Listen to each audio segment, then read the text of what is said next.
I'm curious, did the main villain remind you of anybody?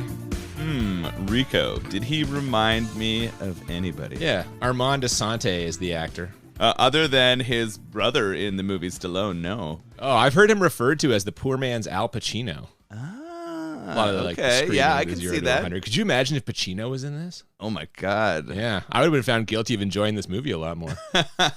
Welcome to Bad Movies and Beer. I'm Cooper. I'm Nolan. And today we are discussing the mid-90s Sylvester Stallone comic book misfire, Judge Dredd.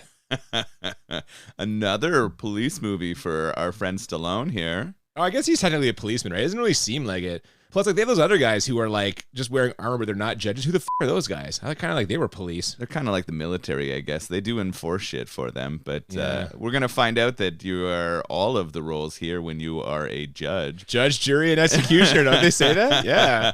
They absolutely do several times. We did Cobra for Stallone, right? He had a lot bigger role in writing Cobra, I think. He wrote the whole thing, yeah, I'm pretty right? sure, yeah. But it's funny because his role in this feels pretty similar, just in a like post-apocalyptic landscape to his role in Cobra. His role in this feels very similar to a few things, and we're going to probably get into all that a little bit later. But first, as we always do, we like to pair the movie up with a beer. And today, I mean, you can't get a much better connection than this. What are we drinking today?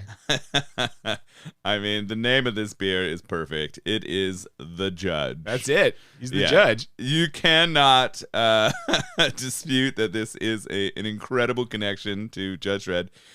So we're drinking The Judge. This is from 555 Brewing Company. I have never had any of their beers. You got to visit them, though. Yeah, I was there back in June of this year. A friend had a wedding party close by.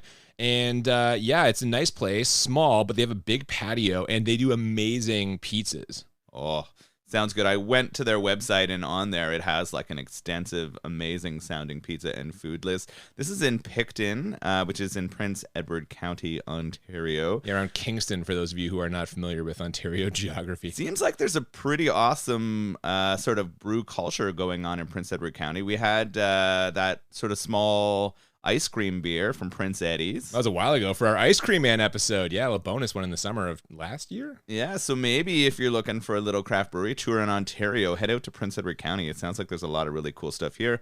I'm not sure why they're called 5555. Okay, so I'm not, that's one too many fives. 555. I'm not sure why they're called 555. I think this is in juxtaposition to 666. I don't know. I've heard the brewery also. I'm not even sure if they're called 555 Brewing. I've heard it referred to as the Fives. Okay. I don't know if that's like a local term of affection, but I don't know. 555 is the angel number. Oh. In opposition Jesus to Christ, how do you know this? I didn't know this. The number of the devil, the 666. We all know the mark of the beast is 666. Yeah, okay. But this is the angel number, and it sort of relates to change in the future. So I don't know if that was an inspiration for them or not. Judge Dredd, you mean? Like 55? This is Stallone and Armand Asante is the 666? Yes, I think so. Change in the future.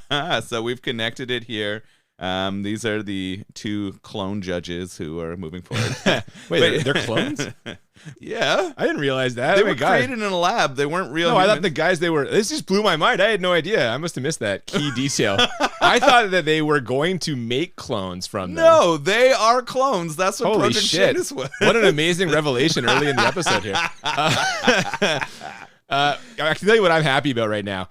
Helles Lager. I actually think it's really cool. On their label, they have a little like grain symbol, and they tell you what kind of grains they're using, and they have a hop symbol. They tell you their hops. They even tell you the yeast that they're using for this, and it is all right along the very traditional German style ingredients. So I think this is going to be a really clean, really easy to drink German style lager, and yes, that's right up your alley. How nice is it that this is not an IPA? Oh man, I wish I got to try an IPA from 555. You know, that's how I kind of judge my craft breweries, but I'm excited to drink this too. When I was there, they had like 4 or 5 pale ales. I'm sure they probably had 1 or 2 IPAs, but they seemed like they were leaning more pale ale heavy. And they were all delicious. Like I tried them all, and some of the good range of hoppiness among the pale ale. So definitely some stuff there you would like. I would encourage anyone to check out the Fives if you're in the Picton area. But why don't we crack this open and get started here? Let's do it.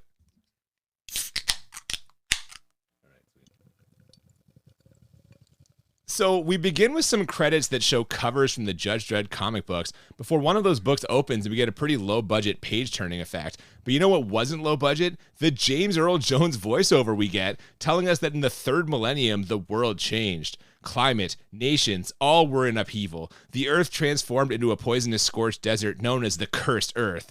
Millions of people crowded into a few megacities where roving bands of street savages created violence the justice system could not control. Law as we know it collapsed. From the decay rose a new order, a society ruled by a new elite force, a force with the power to dispense both justice and punishment. They were the police, jury, and executioner all in one. They were the judges. It's actually fucking James Earl Jones. Did you love that? I was curious when it popped up here. In my mind I was like, yeah, Cooper's nerding out for this. He enjoys this. I was like, why is Darth Vader narrating this shitty Stallone movie? No, it was good. I put his voiceover right up there with the Sean Connery Highlander one. Yeah, I thought and way above the fucking Lori Petty Tank Girl one. Oh, how dare you. Poor Lori Petty. So we are back again. I like that you brought Tank Girl back up. Here we are, another movie that is coming from a comic. Yeah, kind of. I'm pretty sure those pages turning were supposed to be like us entering the world of the comic book. Yeah. Felt a little heavy-handed to me. I don't know. I kind of liked it. Oh my God, no. We're doing it all over again. It pulled me in. Well, we see the world of the comic book in our next scene after some prisoners are returning to regular society after time served. One of them gets told where he'll be living by a snickering judge, then steps out into the world of the future to reveal its full mid-90s CG splendor. And I almost forgot to mention, but that citizen, inexplicably, is Rob Schneider? Did you know he was in this? Not until his name came on the screen. I thought it was kind of funny. We're going to talk about and debate this. At this point, he's not hurting it for me. At this point, yeah. It may go a little long. At the same time as they're sort of revealing New York City is where, did you mention that already? I did not, but that's correct. They are in New York. They're in New York City. We've got the Statue of Liberty in the middle of this weird post-apocalyptic high-rise. They do mention that it got moved. They moved it, yeah. So I was confused why it was there. I didn't know if maybe they had like built around the island or not. But so we've got this post-apocalyptic future. We get some incredible music here, though. Very orchestral. We got Alan Silvestri doing the like full soundtrack, and I am excited about that. He of the Back to the Future movies, right? Yes, yeah. Like very, very infamous, like composer. Infamous. Very, very famous composer. I was going to say, what the did Alan Silvestri do? Oh, he's touched some people. Noted philanderer Alan Silvestri. We apologize to the estate of Alan Silvestri. If he's dead. Yeah, I don't know. He could still be alive. Oh, God. But tremendous music maker for movies. Yeah. So that's bringing a lot of like grandness to this sort of intro to the New York City skyline. They try and make it grand too. Like I mentioned the mid-90s CG, like it's not terrible. And as I understand it, they sort of like they built a lot of sets and sort of CG'd kind of around the sets. So it doesn't look real, but they're doing a good job of conveying the scope of it, I feel. Yeah, and it did feel, for going back to something that was made in the 90s and comparing it to more recent like attempts to build this kind of city, it felt on par in a way with many of those other movies we've watched that have created the future. It felt like something that was believable and could be created, and maybe that's because they built those real sets. Yeah, maybe. Schneider quickly finds out that the place he's living, Heavenly Haven it's called, is anything but.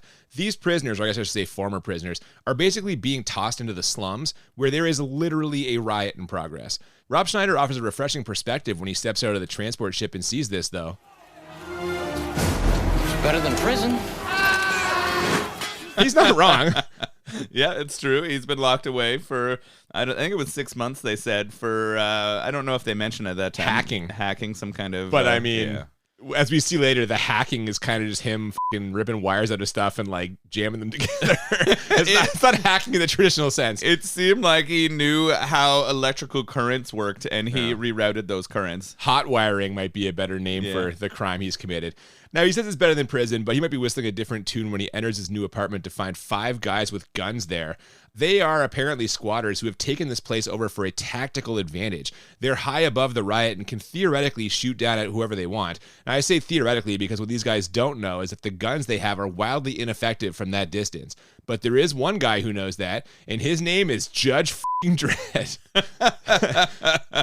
Yeah, so we have two judges, two of our sort of police officers show up here, and they pull into the street and immediately start getting fired upon by these sort of punks up in the apartment buildings.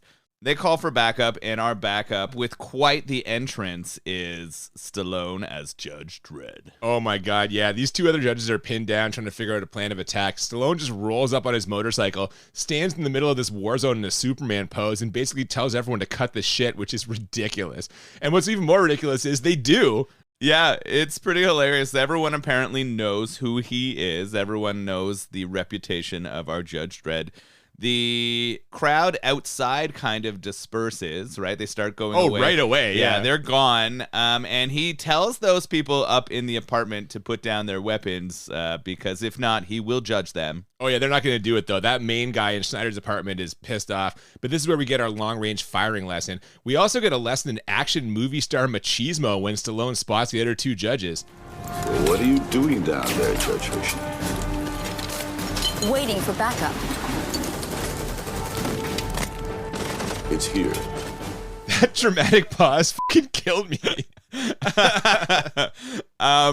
So we can definitely make fun of Stallone's acting. Quite and a we bit. will. And we will. An absolute ton. But his timing and some of the one-liners he delivers in this, they are fantastic. Oh, do you think so? I kind of thought the one-liners in this were underwhelming. Oh, I thought they were pretty good, and I thought he delivered them in a decent way. Compared to some of the other stuff we've seen or thought about lately, I thought that this one holds up for me. Would you say this is the best one-liner?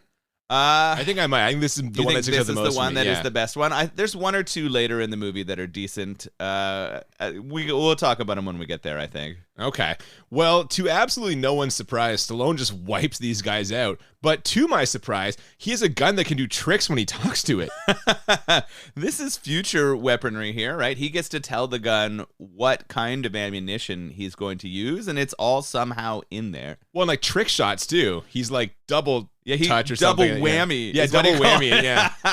He yells double whammy, and then it shoots two bullets in out. two different directions somehow, even though there's like a single barrel. I don't know how I fucking did it.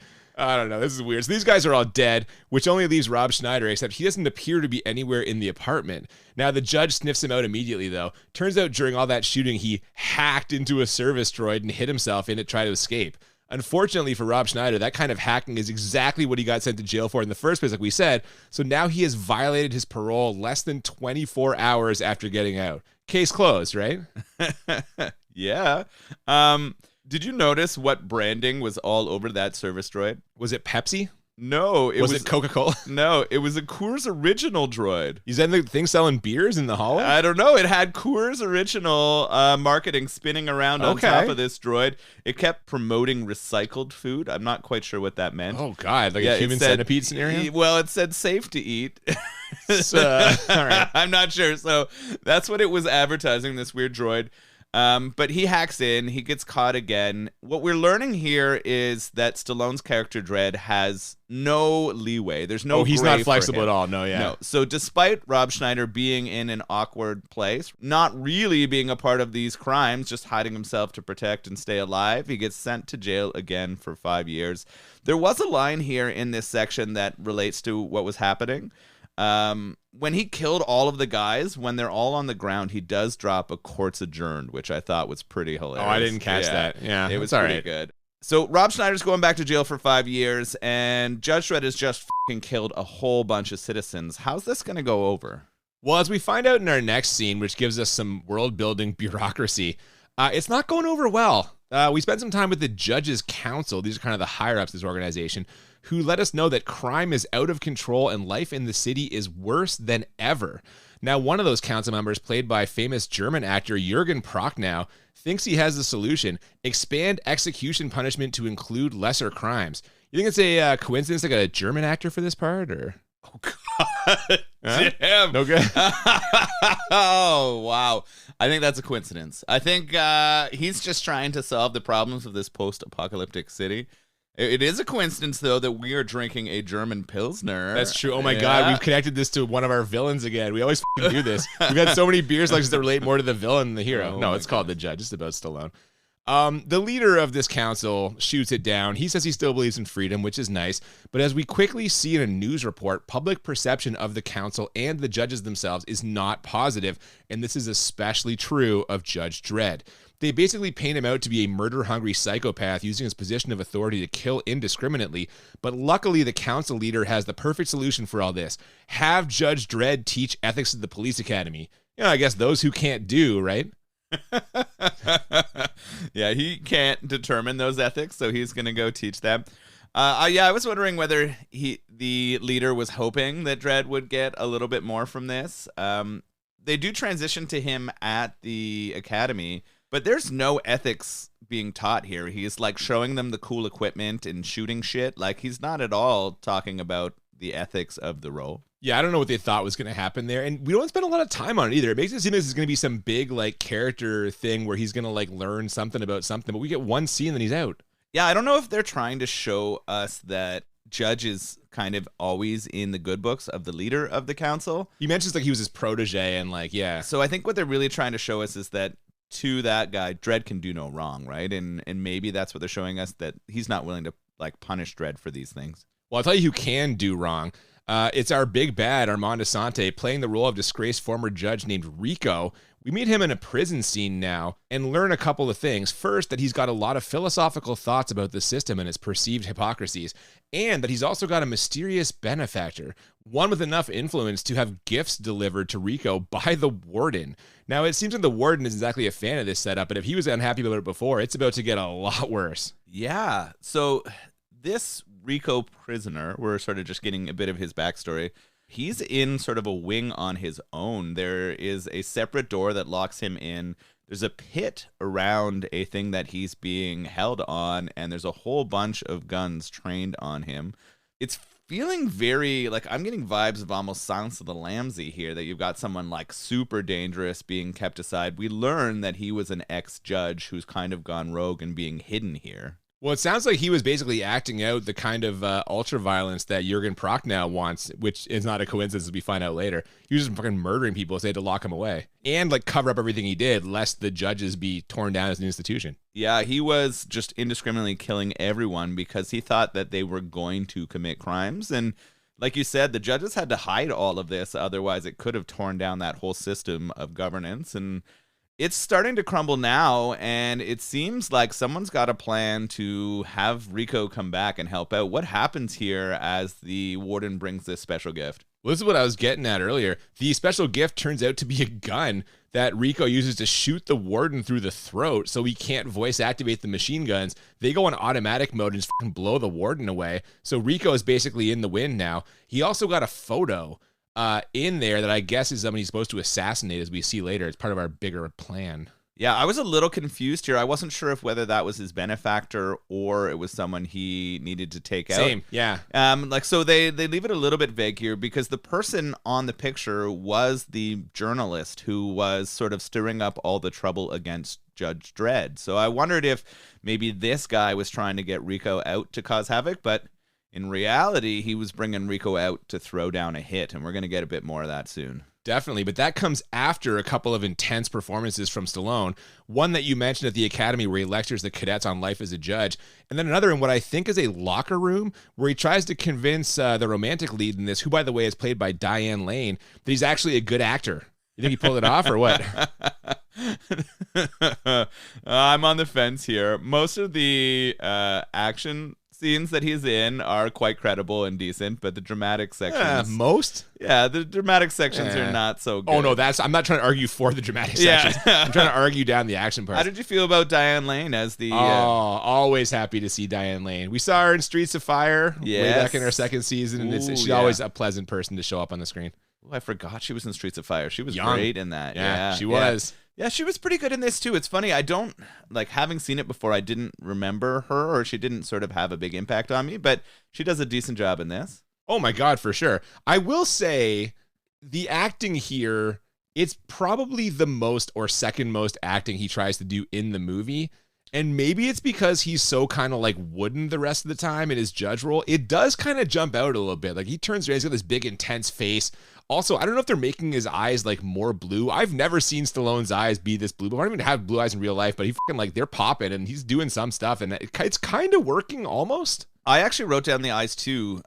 He doesn't have blue eyes in real life. He doesn't. Okay, I didn't think so. So he has brown eyes. I went and looked up pictures of him. I paused it because they are so intense here. Yeah. And I wondered why they had done this, but I think it was to demonstrate that he was genetically created. If you look at Rico, I missed this whole subplot. If you look at Rico has the same eyes. So they've also, also put the same like really bright blue eyes on the other character too. Okay. And I think they're trying to, through that makeup choice, like communicate that stuff to you. Okay. Well, while Judge Dredd is busy trying to simultaneously keep Diane Lane at a distance and deliver emotional bits of backstory, we see Rico successfully escape jail by posing as a dead body before killing like an orderly or something, and then retrieving his old judge gun from a pawn shop, which he immediately uses to kill the pawn shop owner. But we also get a bit of insight into the way the judge's weaponry works in this exchange. Hey, wait a second. Don't touch it. Why is that? Well, it's a lawgiver. That's programmed to only recognize a judge's hand. You touch that, it'll take your arm off. Gee, how do you like that? I must be a judge. Pretty standard action movie villain stuff here, huh? Yeah, it's definitely very paint by numbers action movie material. He takes out that pawn shop owner who had all of Rico's old stuff for him.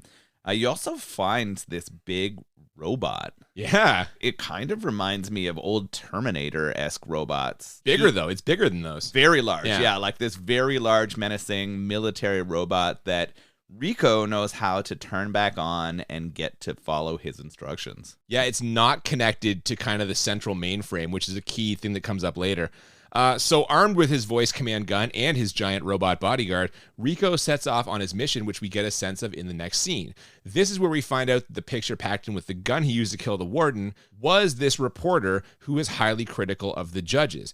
Now, this reporter is at home going over his next commentary when the door bursts open and a guy walks in looking a lot like Dredd to blow the reporter away. But that can't be the real Dredd, right? He's on the streets blowing up cars, just minding his own business.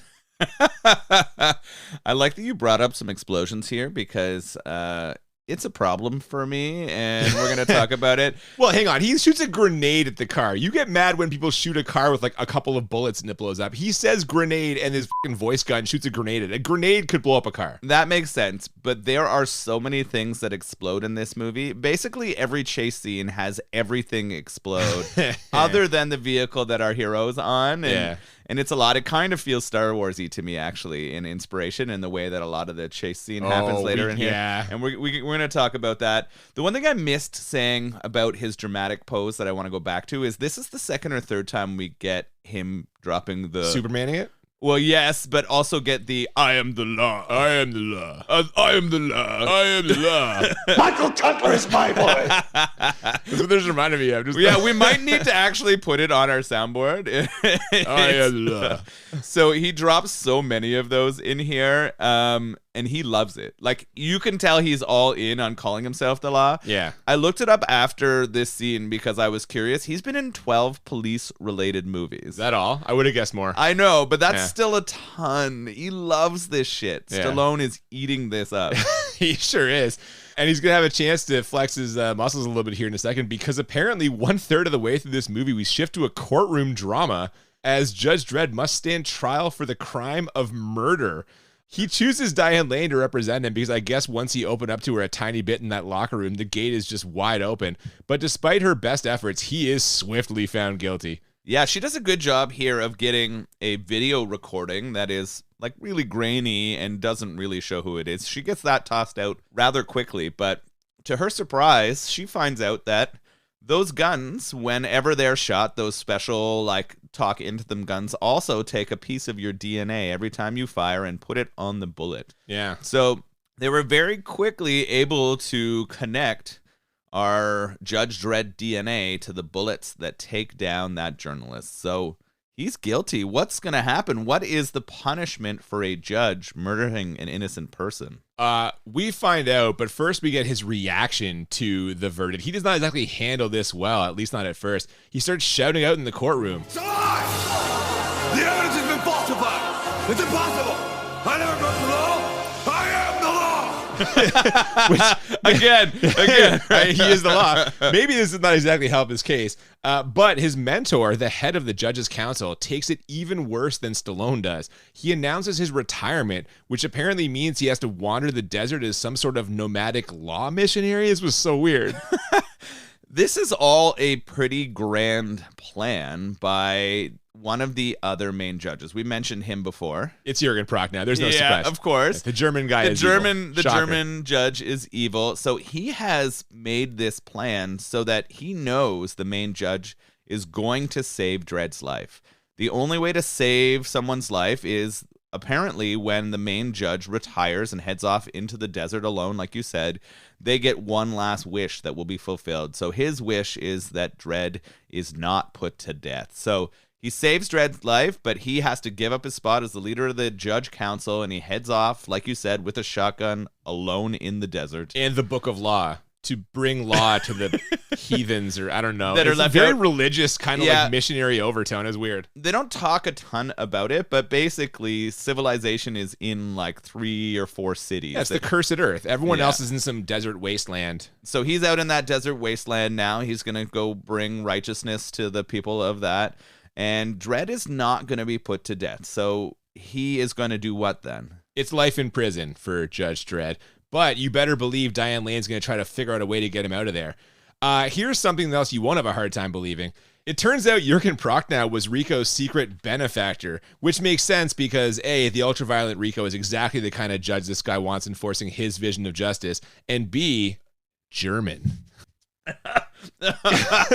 I almost spit that German Pilsner all out of my pants here. Yeah.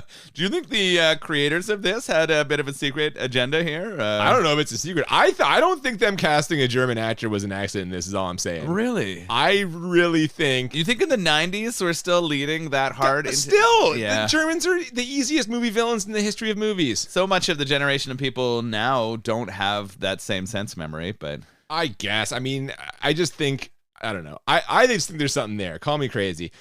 We get a nice reunion in our next scene as Stallone boards the prisoner transport and just happens to be seated next to Rob Schneider.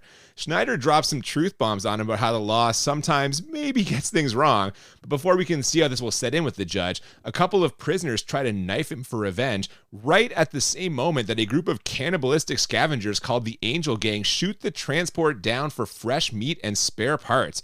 But despite both of these extremely life-threatening situations occurring at the exact same time, Judge Dredd and Rob Schneider, of course, survive. Movies!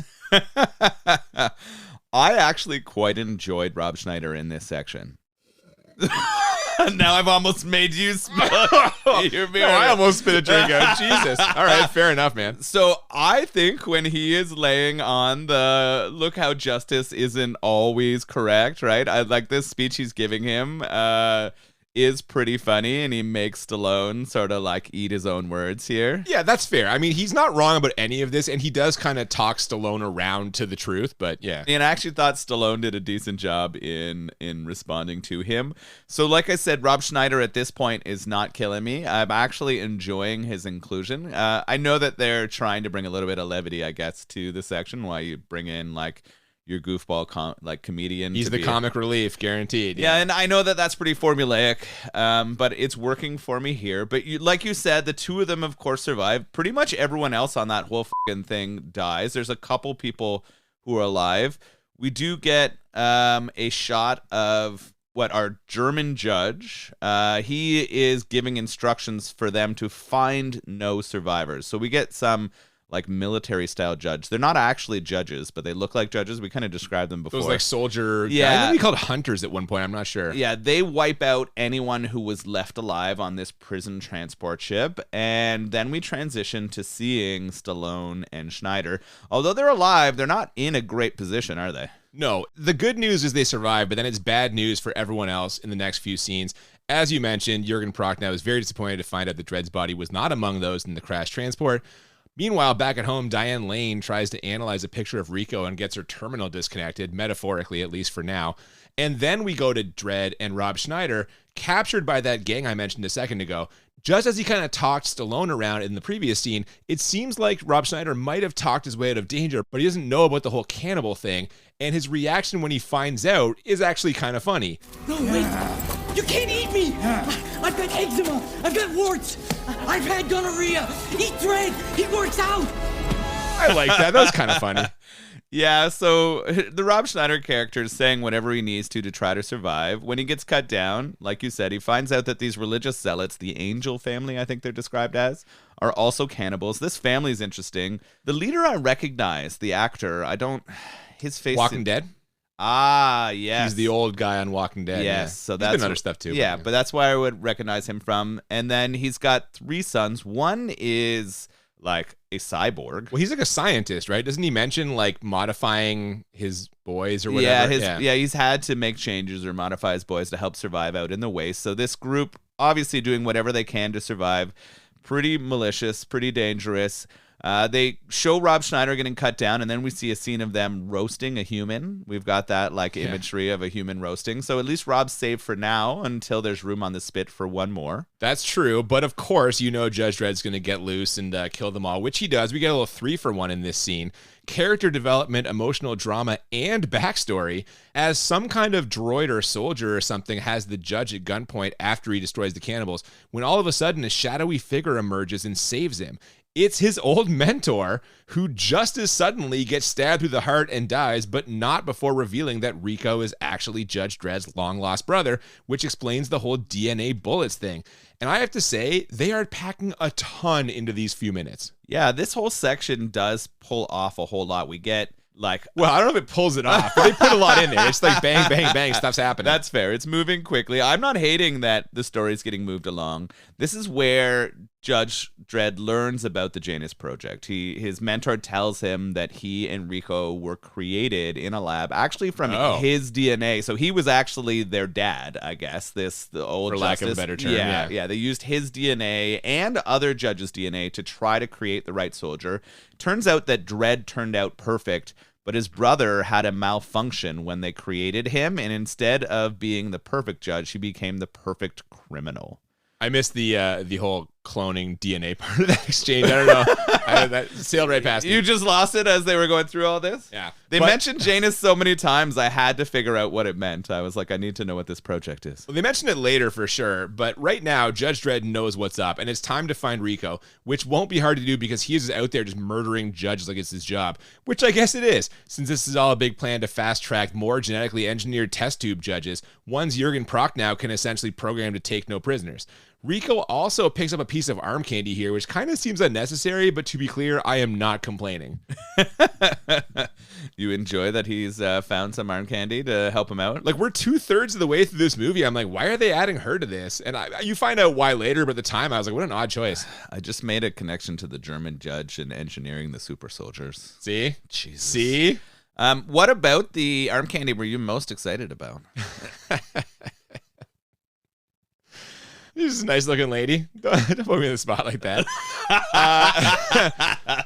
So the race is on in our next couple of scenes. Jurgen Prochnow races to convince the council to launch Project Janus, while Judge Dredd and Rob Schneider try to race through an exhaust shaft before they get incinerated by a giant wall of fire. And if I'm being honest, neither thing goes particularly well. I mean, I guess they do get back into the city, so maybe I was being too harsh on Dredd's plan. But Prochnow can't convince the council, so he has Rico murder them all, which they also pin on Dredd. So Stallone and Schneider now have to jump on a hover bike, which launches us into a good old-fashioned chase scene. And I'm curious here, what did you think was more glaringly obvious in this sequence? The green screen they used for the background or Rob Schneider's attempts at comedy?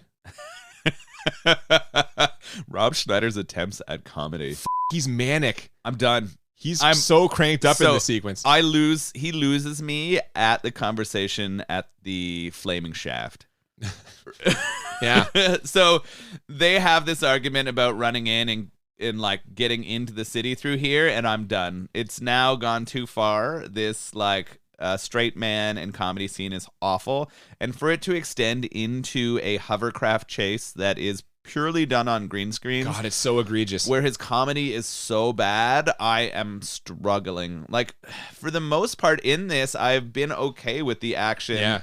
This You've been on section- Team Schneider up until now. this section loses me completely. Mm-hmm. There's also a funny science point in here when they talk about getting the Janus Project up again.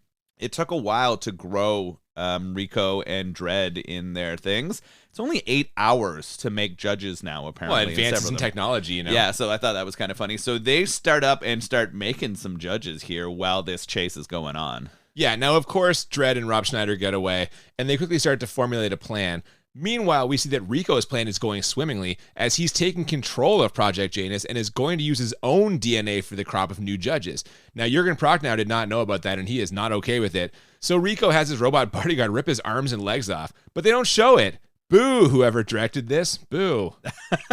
Come on, Danny Cannon. Yeah, that is true. That is a bit of a weak point. I wonder if they did try and it looked so bad that they had to cut that section. But that's what at this point, that's what I want. I want just some ridiculous, silly, like, these are like a it'd be laugh out loud effect. Great for the podcast, bad for viewing experience, possibly. Like, they're trying to do this seriously. They're not trying to make this a bad movies and beer movie. It's getting a little dark here. Rico is now using his own DNA to make all these clones. Yeah, I just said that. Yeah, I know, but now it means we're getting super criminals. We are now getting a whole bunch of super criminal judges, not the ones that were going to clean up the streets. So we're actually going to be getting anarchy, which is what Rico wants if this all comes to fruition. But luckily for the future of the world, Judge Dredd and Rob Schneider have both survived. Yeah, and now it's time to infiltrate the Janus lab, which is in the Statue of Liberty for some reason. And they're going to try and stop Rico. Stallone and Diane Lane are fully prepared to do it without Rob Schneider, but he does a pretty good job of arguing his case. You'll need me to shut down the Janus system. We're a team. Granted, you do most of the work, but we're still a team. I'll handle it, kid. I bring you luck. Luck. You are still alive, Dredd. It's kind of fun. I don't know. Now, I can only assume that the place they're breaking into is literally next door to Dredd's apartment because they managed to get one door away from Rico in like 30 seconds. Yeah, this transition's really, really fast. There's no security getting into this Project Janus.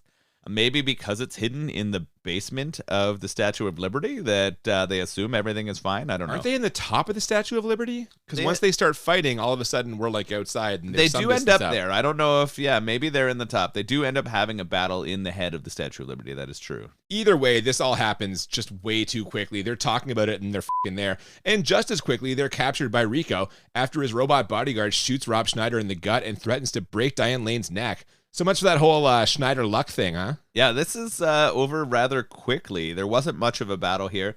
We're about to get a ton of exposition and then a whole bunch of shouting. Oh my God, yeah, it's Bond villain monologue time now, as the poor man's Al Pacino reveals his children to Dredd. They kind of look like the White Walkers from Game of Thrones, but apparently they're going to help Rico take over the world, or what's left of it anyway. And he offers Dredd the chance to rule by his side as not just brothers, but gods. Stallone turns him down, though, because I guess in his mind, even gods aren't above the law. No, there's no way. He is the perfect judge specimen. He's been created to be so, and he is not going to go along with his brother, in air quotes. I mean, he's a test tube brother, I guess. So he's going to try to shut it down. We're about to get a cat fight and a brother fight. Yeah, so Rico tries to have his robot bodyguard kill Stallone, but Rob Schneider, who is, in his own words, technically still alive, hacks it by pulling out a bunch of wires and, like I mentioned before, jamming them all together. So Rico's going to have to get his own hands dirty here, and this is where I finally realized why he's got that girl with him. It's so Diane Lane has someone to fight while Dredd and Rico are squaring off. Exactly. That's it. That's the whole reason she's here. Yeah, exactly. They inserted her into there because someone needed to fight Diane Lane. Yeah. Which, well, no, Diane Lane needed to fight someone. Yeah. You can't be like, She can't be standing there cheering on Dredd in the fucking corner. No, she needed to kick ass too. So we've got two fights going on here. Diane Lane versus Rico's scientist friend. And now we got Dredd versus Rico, the big battle, really. Oh, it's the big battle for sure, because Lane absolutely clowns his lady friends. That's not much of anything. But Dredd actually seems to have his hands full with Rico, who, in between scoring some big hits on Stallone, tells him, I'm the only one who never lied to you. I'll be the judge of that. But despite his bravado and vaguely clever wordplay, Dredd ends up dangling off the side of the Statue of Liberty, where Rico sentences him to death. And at this point, there's only one thing that's going to stop him from killing Judge Dredd. Bad timing. That's all it is. Yeah, we're getting a bit of a cliffhanger scene here, right? We've got him hanging off the edge of the Statue of Liberty. Somehow a hole has blown through the skull or face of the statue, and that's where they're fighting. So he's hanging off. He's about to go down, and his brother is about to end him when he pulls the trigger of the gun. But guess what? He's out of lethal rounds. Oh, my God. Just like, of course, at that exact moment. What a pile of shit. Yeah. Somehow or some way, Stallone is able to grab the gun, reverse it, and fire off a flare round, which distracts Rico, and he yanks Rico off the edge. Well, he bank shots it off like the wall or something, doesn't he? Doesn't he like clip Rico in the back of the head? No, the flare. I swear he bank shotted it. I think the flare, maybe I'm wrong. I thought the flare just blinded him for a moment. Oh, and could he be. used that blindness of Rico to yank him off the edge, sending him to what I assume is his inevitable doom. Oh, definitely. Yeah, he's flying down there to his death. His lady friend bites it too. She tries to attack the judge and gets shot in the back by Diane Lane. And after very quickly wrapping things up with a full reinstatement and a vaguely romantic kiss, I guess, Dredd throws on his shoulder pads and helmet and rides off on his motorcycle, headed for a glorious law-filled future. And that's it. We're in the credits. They tied this thing up in like 30 seconds. Yeah, it ended really quickly. You also forgot to add that they offered him the head of the judge council in that 30 seconds. Yeah, that's full reinstatement and promotion. They offer him to be the head of the council. He, of course, turns it down because he's a street judge. He is out there. He's not an ethics guy. You need someone else to run that. Why they didn't suggest Diane Lane should take that role, I thought that's maybe where they were going to go. Could have been, or he could have recommended her or something. Yeah, I thought that's what he might say. He owes her 3 times now, as she reminds him. She's saved his life 3 times. I thought maybe he would do that for her. But you know what? I guess all is well again, and we end on like this sort of grand skyscraper view where he rides his cycle up to the edge of one of these skyscrapers, and we sort of have a picture of the town and over to the desert as well. Some grand music in the end. All's good in New York City now. Dredd is back. I mean, he's going to have a lot of cleaning up to do, but yeah, the speed with which they tied this thing up was just like mind-blowing to me. Like, fight over, you can have it, everything's back, Judge, you're back to normal, Diane Lane kisses him and we're out. I'm like, what? You wanted intercourse, didn't you? You were waiting for at least one bone zone in there, I think, is what you were hoping. I don't know what I want. I don't think I did, because like that, I don't feel like nearly enough has been invested in their relationship for it to even be romantic. I don't even know why she kisses him. No, there's very little here. It's weird. Well, and he doesn't seem to reciprocate in any way. He drives away from her, which I think no man would do. Oh, I see why you're upset at this movie. Diane Lane got left standing with some wet lips and no one to kiss her back. I understand what's happening here. Something's off, man. Something's off with this is all I know. Is there a sequel? No. Well, there's a remake, which apparently is actually like, it's like decent. It's like much better than this, allegedly. Carl Urban plays Judge Dredd. When did they remake it? Mid 2010s or late 2010s. Really? It's just called Dredd, yeah. I didn't even know that was a thing. I don't think it really did much of the box office, but it was a thing. But again, apparently better than this, which I mean, it would kind of have to be, wouldn't it? And this is based off real comics. But we're in the mid 90s. It's that era of like, let's take a comic book and let's make the Spawn movie. Just do one, yeah. Steel with Shaquille O'Neal. Tank Girl. You know, it's turd after turd is what I'm saying. Tank Girl has been proven great in just everyone who has responded to us. I don't know. You got a lot of positive feedback that blows our mind. Yeah. In the meantime, what we should probably do now is transition to our ratings. The way we always do this, rate the movie on a scale of 1 to 10 twice. 1 to 10 for how bad it is, 1 to 10 for how enjoyable, and the goal is to find movies that are a 10 out of 10 on both scales, or what we call the Crit 20. And for me, when I think of this movie and consider how bad it is, the first word I think of is formulaic. You kind of mentioned paint by numbers earlier. This hits all of the beats of so many other action movies. And I don't know if it was having seen that so many times and the mood I was in when I watched this, but this felt very flat for me. Also, I'm crazy, or is this not very similar to Demolition Man? Like, I haven't watched that in a while, but a lot of stuff in this really reminded me of that. I think Demolition Man is a better movie. But that's what I mean. Like, this comes off inferior to so many other movies that have the same beats for me. And that was, like, ringing in my mind when thinking about how bad it was. At times, the plot was also confusing. I think trying to cram a lot of stuff in there, and it kind of muddied the waters a little bit. Like, the big beats were very familiar, but some of the subplots and backstory like needed a lot of unpacking, and I clearly missed some of it because it was kind of coming fast and furious. There are some good actors in this movie. Stallone, though, he's way too wooden, and meanwhile, Armand Assante is dialed up to 11. Like, they are basically rocking the two extremes for most of the movie, which I guess kind of fits their characters in a way, but man, one brother is bland as the other one got all the charisma. Like, I mean, you can. How many times can you yell, "I am the law"? I am the law. I don't know. Green screen, terrible. There wasn't a ton of CGI, but what there was wasn't great. It also wasn't super bad, I guess. But some pretty good practical effects here with the bodyguard robot and the cannibal clan. And I thought the sets were pretty good too, so that'll be enough to keep it under a 10 for me. That combined with a couple of decent action pieces, I'm only going to give this an 8 bad. What about you? So it's hilarious because the second thing I have written down here is formulaic. I was on the same pace there. I thought, despite there being good actors, there wasn't a lot of material where they could shine. Right? Diane Lane has nothing to do with this. Diane Lane is pretty much nothing, so she doesn't get a lot there.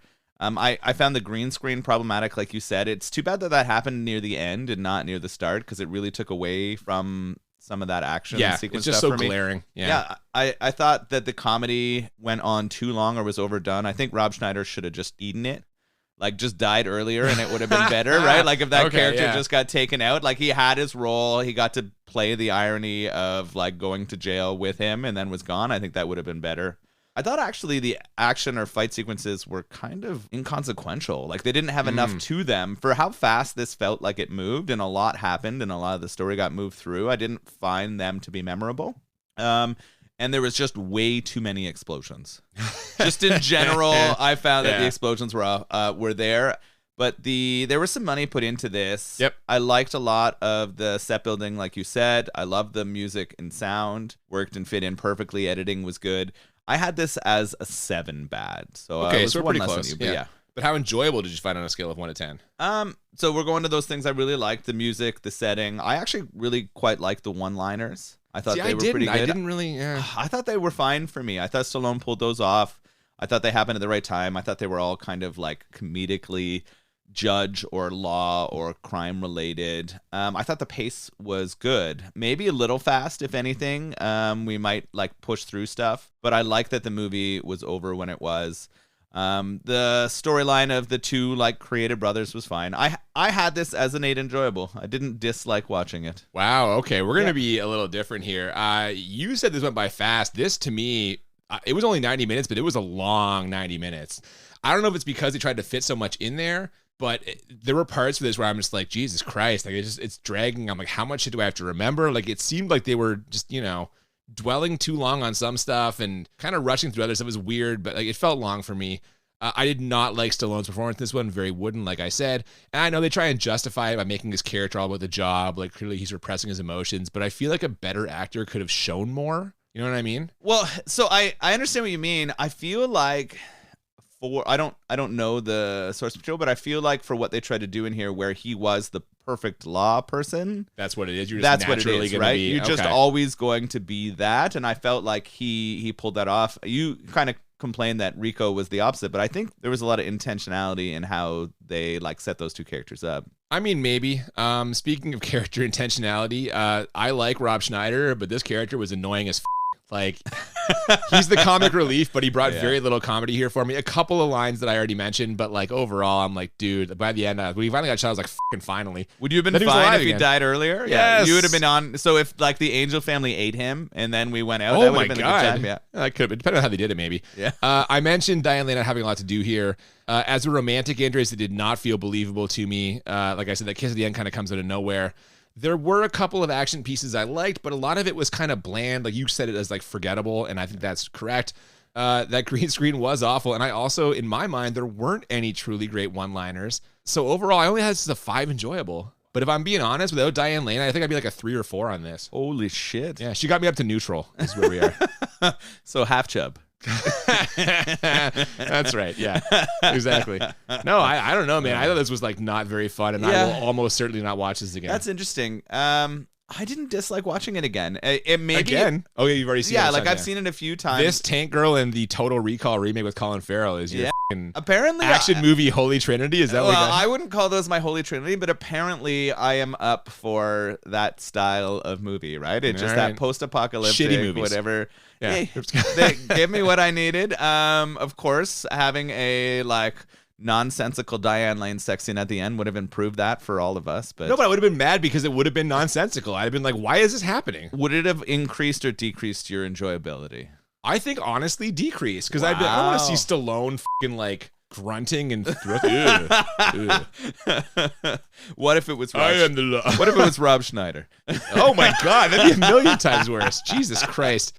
So overall, I don't know. Like, I'm glad that you enjoyed this, seeing it for the fucking 8th time or whatever. But I don't know, man. It didn't really do it for me. There's so many better Stallone movies out there. I would rather watch Cobra all day than watch this. That's way more in my wheelhouse. Really? Yes. Oh, I think I would rather watch Judge Dredd than Cobra. Oh no! All right, well that's fine. Yeah. You're entitled to your opinion, and we don't always agree, and that's the way it goes. I think it's the post-apocalyptic science fiction side for me that I enjoy over the real lawmaking, because for me, I can like let go of reality while watching it in this, where Cobra like should feel real to me, and it is such a disaster Does fest, not right? feel real. Yeah. I'll tell you what was not a disaster fest. This beer. Oh no, delicious. Man, I blew through this in no time. This was so tasty. For a Helles Lager, it wasn't nearly as kind of smoky as they often are, I feel. Yeah, this thing was super, super clean. Like, it that's the felt best way to like describe it, yeah. it would have met all of those German purity laws, right? Like, German-style beers, they have very, very strict laws in Germany about their styles of beer, and they have to fulfill those kind of things. That's why they always come out so like clear and clean and easy to drink, and that's what this is trying to do, and they do it really well. Or the Fives Brewery. So I really, really enjoyed this. If I get to take a trip out that way, I would love to stop off and try some other beers from them. Definitely worth it. I think I tried about like 9 or 10 of their beers, and I really enjoyed most of them. There were a couple of pale ales that were a little too hoppy, but everything else was very tasty. And this one I will absolutely drink again for sure. So if you do go there, please pick me up several cans of this, because really, really enjoyed this. Definitely hit up 555 Brewing, the Fives, if you are ever in the Picton, Ontario area. You will not regret it. Speaking of things you will not regret, if you like ridiculous shit, who doesn't? You're going to want to join us in 2 weeks for our next episode, because in 2 weeks we are going to be talking about the Velocipaster.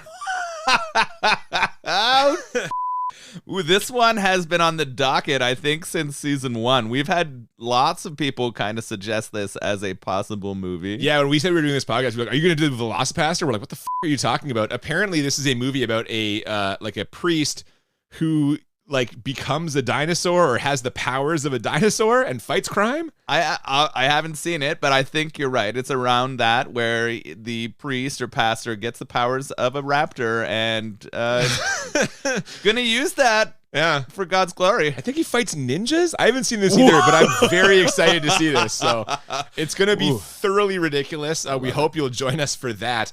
Before then, if you have not already, please follow us on social media at the BMB Podcast on Twitter and Instagram. Feel free to email thebmbpodcast@gmail.com. Absolutely. We always love to hear from you. If you have any requests, we still have some space here in our 4th season. We have not mapped the whole thing out yet. Give us a request. We can sneak it in there. Thank you for joining us today for Judge Dredd. We hope you will join us in 2 weeks for the Velocipaster. Until then, I'm Cooper. And I'm Nolan. And we'll see you next time on Bad Movies and Beer. Keep following the law. In the future, one man is the law.